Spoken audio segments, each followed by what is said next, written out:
How do you say BT of LGBTQIAP+? So for B, which stands for bisexual, we say雙性戀. 雙性戀. 雙 could means dual or double, which in this case, it means dual.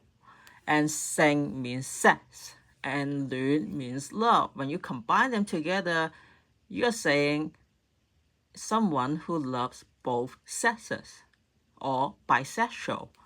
And then for T, which stands for transgender, we say 跨性別人士. 跨性別人士. 跨 means lap or step across.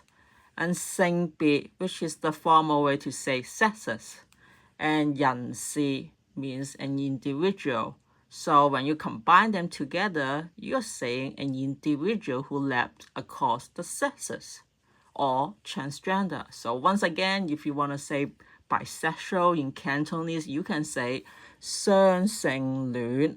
And for transgender, you can say 跨性別人士.